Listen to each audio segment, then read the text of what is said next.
need your earplugs out for this one. Welcome to Watch Mojo UK, and today we'll be counting down our picks for the top 10 most hated British bands and artists. Before we begin, if you enjoyed this video, be sure to subscribe for more great content.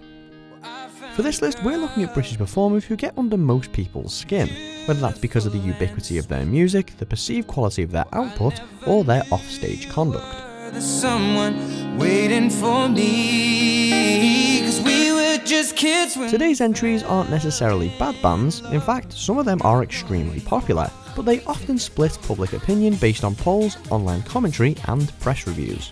And we're sticking to serious artists only, so there's no room for novelty acts.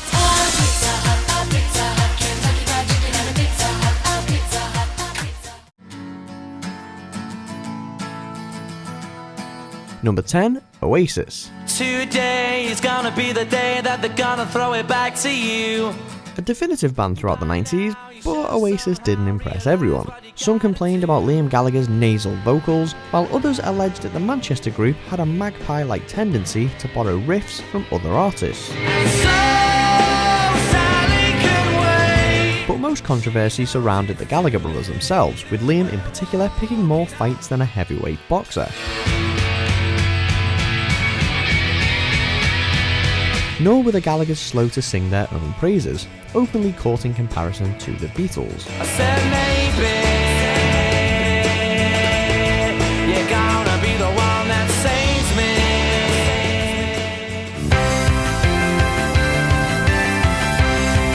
me. Number 9, Scouting for Girls. I love the way she feels her clothes. The eponymous debut album for this English pop trio went double platinum. To thousands of fans, Scouting for Girls were refreshing, youthful and catchy, but to thousands of others, they were bland and repetitive. I don't know how to love you more, how to love you more, how to love you more, my friend. With lyrics to bring a tear to the eye, and not in a good way, their best known single, She's So Lovely, stands as a room-splitting shout-out to 30-year-old fitties. She's so lovely, she's so lovely. That said, frontman Roy Stride once revealed the band had received hate mail, but for an unusual reason, because they didn't tour Scotland often enough.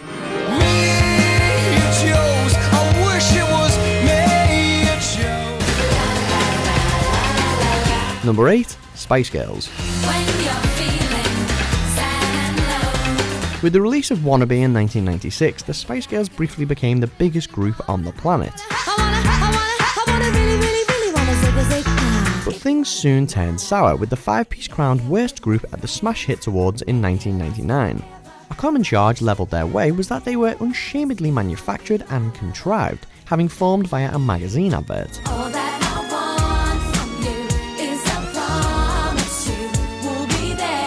Worse, the group admitted to miming on stage during concerts, leading critics to blame them for a deluge of dubious girl bands which followed in their wake.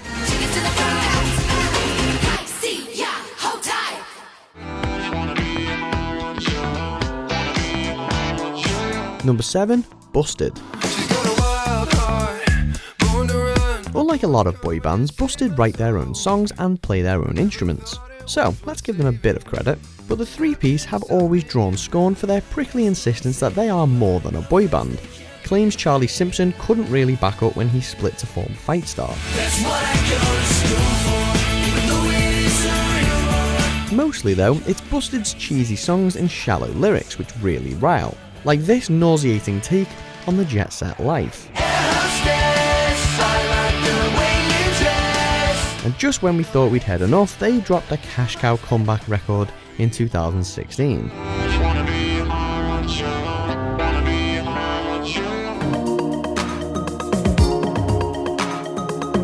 Number 6, Phil Collins.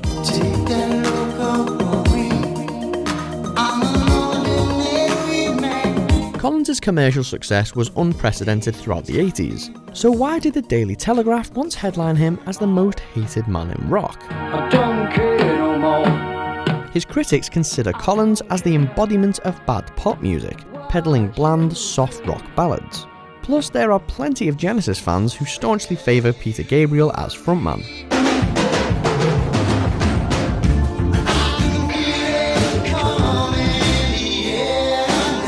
And in 1997, Collins faced a political backlash too. A Tory supporter, he promised to leave the country if Labour won the election, and relocated to Switzerland when they did.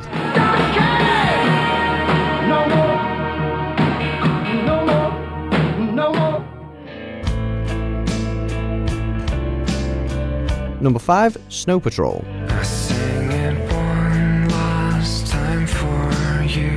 Nicky Wire from the Manic Street Preachers once told NME that Snow Patrol were Britain's most hated band, calling their music desperate and drab. He really didn't hold back. But does he have a point? If I just lay here. Frontman Gary Lightbody claims Snow Patrol's music appeals to average blokes, but critics argue that their songs are middle of the road, easily forgettable, and the polar opposite to cutting edge. Goodness knows I saw it coming. The same could be said of some of Snow Patrol's peers, but this group has gathered more haters than most. Mainstream success is a very fickle thing. Would you lie with me and just forget the world? Number 4, Cheryl Cole. We all got lonely days, get stuck in a phase. Warm, relatable pop diva, or smug, self-obsessed charlatan? There is a wide spectrum of opinion on Cheryl Cole. She rose to prominence on pop stars The Rivals, but critics claim she's only famous thanks to her looks and personal relationships, rather than musical talent. Naysayers also recall Cheryl's supposed lack of remorse following a drunken assault on a toilet attendant in her Girls Aloud days. Of course, she's forever linked with The X Factor, having starred as a particularly popular judge.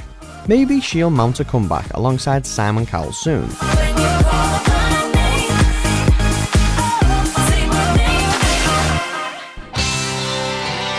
Number 3, The Smiths.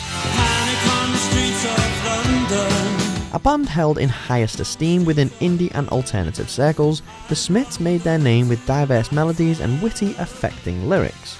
But some say it's just mopey self-indulgence passed off as emotional depth and unnecessarily depressing. Lead singer Morrissey is also a contentious figure, whose occasional outbursts have at best been described as provocative, at worst, racist. Amongst other things, he once said he wished that Prince Charles had been shot, and he also called the Chinese subspecies in relation to their treatment of animals.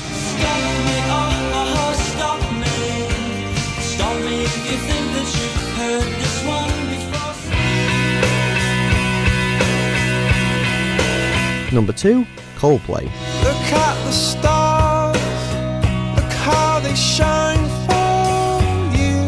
In terms of records sold, they're one of the most popular British groups ever. Yet the New York Times once labelled Coldplay as the most insufferable band of the decade, and a former record label boss described their output as bedwetters music. Harsh words, indeed. Perhaps victims of their own success, Coldplay have critics in all quarters thanks to the ubiquity of their music. That and famously grumpy frontman Chris Martin has routinely shot himself in the foot, once walking out of a BBC radio interview because he was not really enjoying himself. I'm going back to the start.